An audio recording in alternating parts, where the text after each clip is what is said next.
Bonjour, je vous propose aujourd'hui de vous parler du cycle de l'eau et de l'hydrologie en général, donc qui correspond aux sciences de l'eau dans l'environnement continental. Et donc l'objectif, c'est vraiment d'essayer de comprendre comment cette goutte d'eau va traverser différents milieux et au fur et à mesure de son chemin va vivre des aventures diverses et variées et surtout va rencontrer à un moment donné l'humain et depuis quelques années, de manière de plus en plus claire et prégnante, le changement climatique.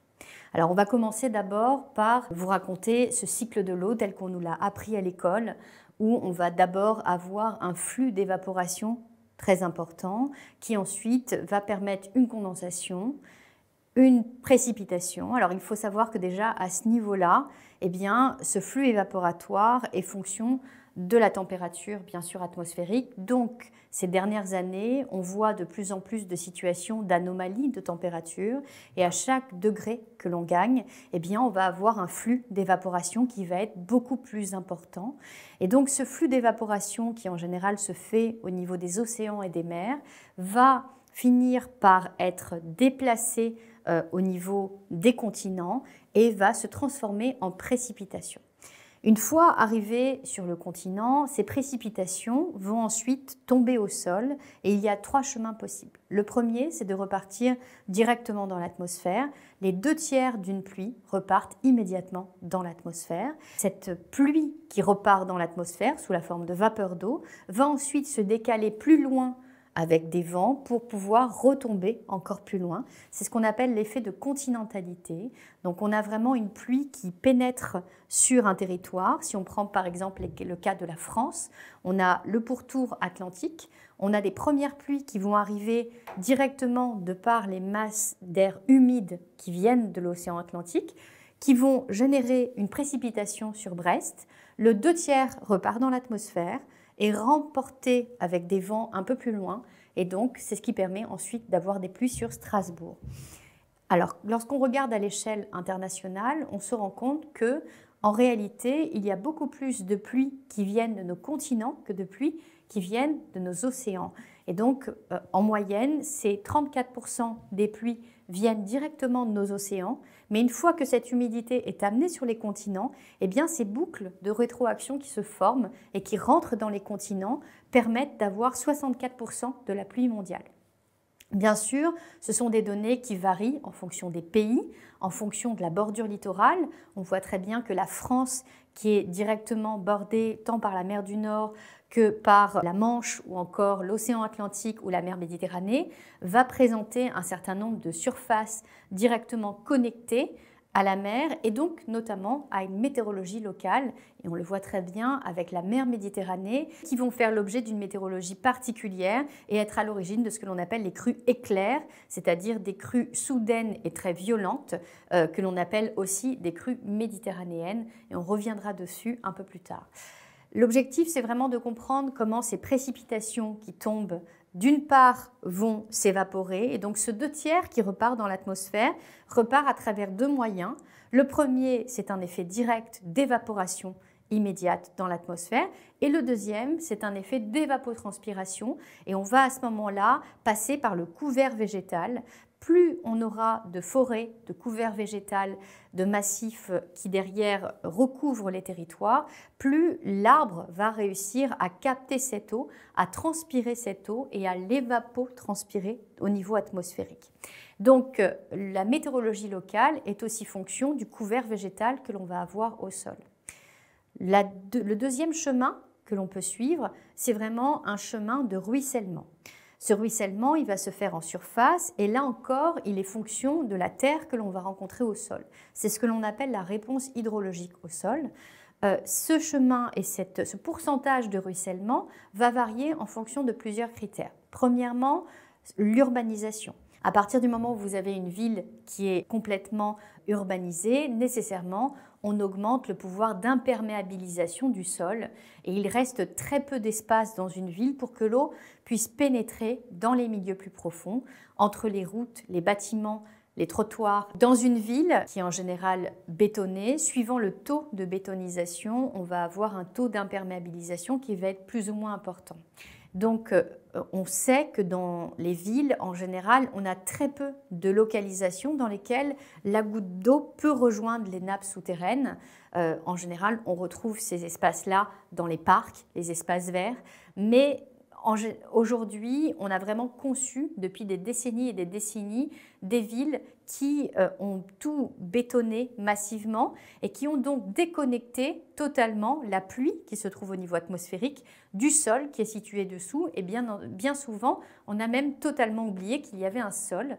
Or, dans ces sols, il y a un microbiote, il y a différentes espèces qui travaillent ensemble et ces espèces dans le sol permettent notamment le fait d'absorber de l'eau. Et donc, le ruissellement, lorsqu'il se produit, eh bien, suivant les zones qu'il va retrouver, il va être plus ou moins important. Si on est sur une zone de terre, une zone agricole par exemple, eh bien, on estime à peu près 26% de cette pluie qui est tombée sur les 100% qui va ruisseler, alors que les 2/3, je le rappelle, sont déjà partis dans l'atmosphère.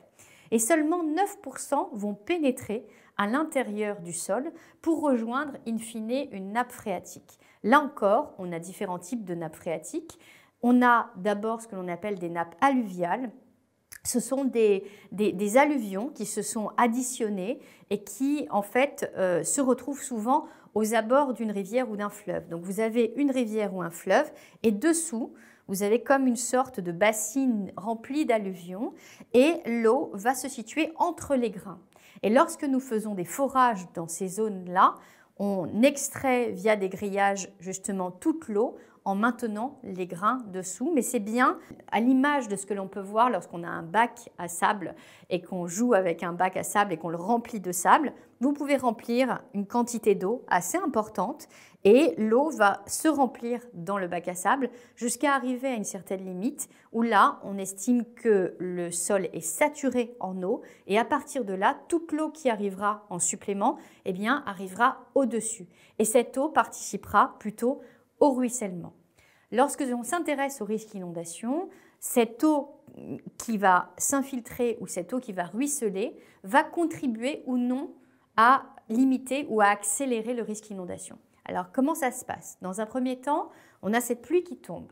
Lorsque cette pluie tombe, plus on va avoir de zones bétonnées et donc de zones imperméabilisées, plus on va accroître les vitesses de cette eau qui va ruisseler.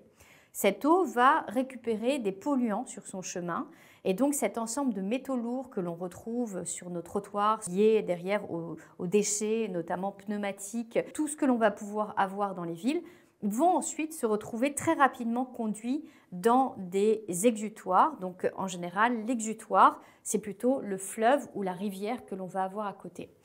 Lorsque l'on désimperméabilise une ville et que l'on se retrouve plutôt avec des villes vertes qui laissent l'eau pénétrer dans les sols, eh bien on s'est rendu compte, et il y a une étude qui a été menée en Australie dernièrement, on a décidé de désimperméabiliser massivement une entité hydrologique cohérente.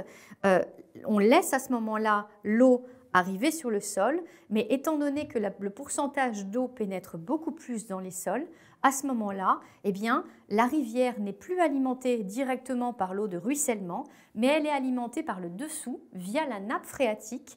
Et donc, on s'est rendu compte qu'on améliorait en l'espace d'un an 90% de la qualité de la rivière, justement par le fait de pouvoir avoir ces filtres naturels qui sont les sols. Et enfin, il y a cette pénétration dans les sols par la goutte d'eau. Eh bien, là encore, tout dépend du milieu qu'on va rencontrer. Si l'on est dans une zone qui est soumise à de l'agriculture intensive, avec notamment des engins agricoles extrêmement lourds et compactant le sol, ce sol compacté va plutôt avoir tendance à favoriser le ruissellement que la pénétration dans le sol. Donc, ce sont des sols qui vont avoir du mal à recevoir de l'eau et ce sont des nappes phréatiques qui sont situées dessous qui vont avoir du mal à se recharger en eau parce que justement, ces sols sont soit trop compactés, soit labourés, soit notamment par le fait qu'il y ait tellement de couches de pesticides qui se soient accumulées durant des années que l'on se retrouve avec un microbiote dans les sols qui n'existe quasiment plus. Et donc à ce moment-là, si nous n'avons plus ces vers de terre, ce mycélium et toutes ces espèces qui se retrouvent dans les sols et qui permettent de capter l'eau et notamment de créer des petites rigoles à l'échelle microscopique qui permettent de favoriser le passage de l'eau jusqu'à la nappe, eh bien à ce moment-là, ces sols n'acceptent plus l'eau et donc on participe notamment au ruissellement. Au fur et à mesure des années, ce dont on s'est rendu compte, c'est qu'on a de plus en plus des sols qui sont à l'état quasiment mort, c'est-à-dire qu'ils n'ont pas justement cette vie souterraine. Et on s'est notamment rendu compte que ça avait un impact, bien entendu, sur le carbone qui peut être capté par ces sols, mais notamment sur l'eau qui peut être captée dans ces sols. Et donc, ça signifie que directement, cela va avoir un impact sur les nappes phréatiques qui se situent dessous. Le changement climatique est en train actuellement de modifier l'intégralité de ce cycle de l'eau. Premièrement, parce que plus vous avez une température élevée dans l'atmosphère, plus il va y avoir d'évaporation massive. L'eau ne reste pas longtemps dans l'atmosphère, bien que ce soit un gaz à effet de serre très puissant. Une goutte d'eau reste en moyenne 9 jours et demi dans l'atmosphère. Donc elle finit par retomber sous la forme notamment de rivières atmosphériques. Et donc ces rivières atmosphériques vont permettre de faire retomber cette eau en lui permettant de précipiter de manière beaucoup plus violente et intense. Et donc face à des sols qui sont bien souvent encroûtés parce qu'extrêmement secs en ayant vécu des sécheresses, urbanisés, donc complètement imperméabilisés, ou encore des sols qui notamment étaient malmenés par des problèmes d'agriculture intensive, on se retrouve face à des sols qui ne sont pas capables de laisser l'eau pénétrer dans les sols. Donc toute cette eau part massivement au ruissellement qui ensuite se retrouve notamment à nouveau pris dans ce flux d'évaporation. On se rend compte que, un peu à l'image d'un hamster dans une cage, on a vraiment une accélération actuellement du cycle de l'eau qui est extrêmement importante. On a pu voir au Pakistan en 2022 des températures extrêmes atteintes presque de l'ordre de 50 degrés pendant plusieurs semaines. Et ensuite, nous avons pu notamment voir sur cette zone-là des inondations absolument dantesques qui n'avaient jamais pu être imaginées jusque-là sur ces territoires. Donc on voit qu'il y a cette accélération qui est en train de se jouer actuellement. Au milieu de tout ça, nous avons l'humanité et donc deux types de niveaux d'interaction et notamment d'adaptation qui vont devoir être mises en œuvre. Pourquoi? Parce qu'on a une vulnérabilité d'abord structurelle sur nos bâtiments qui ne sont pas conçus pour faire face à de telles hauteurs d'eau, nos bâtiments qui ne sont pas non plus conçus pour faire face aux sécheresses, notamment dans les zones que l'on appelle de retrait-gonflement d'argile, puisqu'on a des zones argileuses dans lesquelles on a implanté des bâtiments et donc lorsque la sécheresse arrive, la terre se rétracte massivement et à la première pluie, la terre va se regonfler et donc on a des zones de fissures, voire même des pans entiers de maisons qui peuvent s'écrouler. Donc on a vraiment une vulnérabilité sur le plan structurel.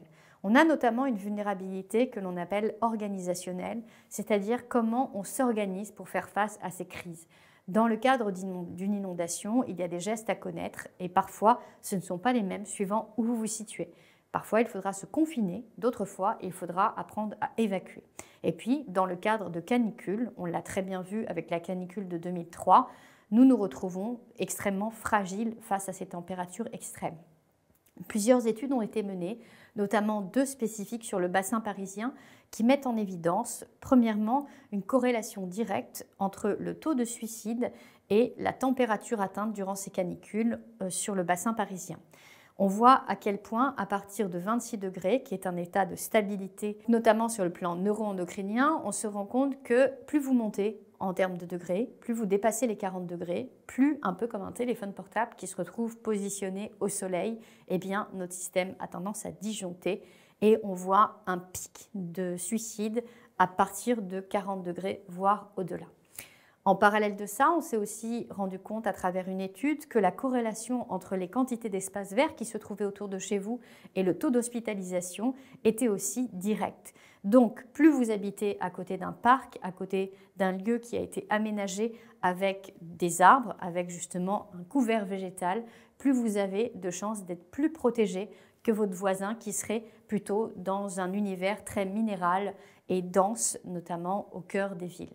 Donc on se rend compte à quel point l'arbre est un objet de santé publique, à quel point il va falloir que l'on massifie cette transformation des territoires pour pouvoir laisser justement à la goutte d'eau retrouver son chemin jusque dans les nappes phréatiques, parce que ces nappes phréatiques alimentent les rivières, elles alimentent les sources et elles alimentent notamment nos robinets et nos ressources en eau. On s'est rendu compte en 2022 qu'on avait atteint un premier sommet qui semblait jusque-là imaginable et un véritable scénario de science-fiction, avec près de 100 communes qui se sont retrouvées en rupture d'alimentation en eau potable. On est passé notamment à un cheveu en septembre 2022 du fait que la ville de Nantes soit totalement coupée de son alimentation en eau potable, parce qu'on était là dans un contexte très particulier, notamment avec ce que l'on appelle un bouchon vaseux, qui est en fait une zone au niveau de l'exutoire entre la Loire qui arrive jusqu'au niveau de l'océan Atlantique. Et cette zone-là, qui est composée en fait dans ce bouchon d'un ensemble d'éléments, notamment de choses qui ont été rejetées par les milieux agricoles, eh bien cet ensemble de métabolites en fait sont remontés via une grande marée parce qu'il y avait beaucoup moins d'eau dans la Loire, donc c'est remonté beaucoup plus haut et on était à quelques seulement dizaines de mètres de la station de potabilisation de la ville de Nantes. On voit à quel point on est passé à côté d'un risque d'une catastrophe majeure où quelques camions-citernes n'auraient absolument pas suffi pour alimenter la ville en eau. Et surtout, ça nous met en évidence à quel point on est extrêmement dépendant de nos besoins en eau. Nous avons besoin d'eau partout, pour tout et dans tout. Nous avons besoin d'eau pour nous habiller puisque le coton qui pousse a besoin de quantités d'eau exceptionnelles. Nous avons besoin d'eau pour notre énergie à travers les barrages hydroélectriques, mais pas seulement. Lorsque vous avez besoin d'aller chercher du pétrole, vous devez injecter de l'eau pure. Lorsque vous devez extraire du charbon, vous devez notamment prendre de grandes cuves d'eau pour pouvoir extraire ces particules. Et puis, en fait, en réalité, l'eau est quasiment cachée derrière tous nos modes énergétiques, sauf l'éolien et le solaire. Enfin, nous avons besoin notamment d'eau massivement pour nous alimenter. En général, on considère qu'1 kilocalorie correspond à 1 litre d'eau derrière. C'est-à-dire qu'au final, tout au long de la journée, vous consommez en moyenne entre 5000 et 7000 litres d'eau. C'est de l'eau qui est cachée derrière nos modes de vie, cachée derrière nos microprocesseurs dans nos téléphones portables qui ont eu besoin d'eau, derrière les métaux rares que l'on a besoin pour construire tous les objets électroniques dont on a besoin au quotidien. Mais c'est de l'eau qui se cache notamment derrière le PIB de tous les pays, puisque toute croissance ne peut se faire qu'à partir du moment où vous avez de l'eau. Le problème aujourd'hui, c'est que cette eau devient rare, notamment sur les continents, et donc on a tendance à la perdre.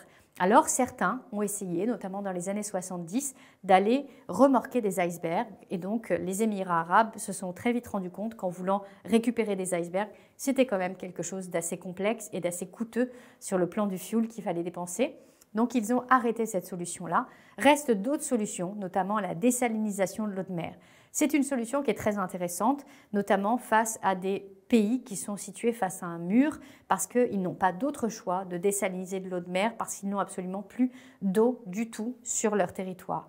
Le problème, c'est que sur 1 mètre cube d'eau que vous allez récupérer, eh bien, vous allez en réalité, sur cette eau salée, récupérer seulement 200 300 litres, voire 500 dans les dernières usines qui ont pu être créées par rapport au mètre cube que vous aviez jusque-là. Vous récupérez quasiment que la moitié au maximum d'eau douce. Et puis, au passage, vous dépensez énormément d'énergie pour pouvoir transformer cette eau salée en eau douce et notamment, vous utilisez beaucoup de produits chimiques. Cette sursalinisation, puisqu'on récupère beaucoup de sel, a en général été rejetée massivement sur les pourtours littoraux et donc contribue notamment à déstructurer la biodiversité marine localement. Ces produits chimiques sont en général aussi rejetés en pleine mer. Donc on voit très bien qu'à l'heure actuelle, les solutions qui existent pour la désalinisation de l'eau de mer sont loin d'être optimales et ne proposent pas une situation pérenne pour permettre de soutenir tous nos modes de vie, notamment face à nos besoins en eau. Donc, on ne peut aller que vers le fait de consommer mieux, de consommer moins, de consommer différemment. Et donc, à ce moment-là, nous réduisons largement notre empreinte eau.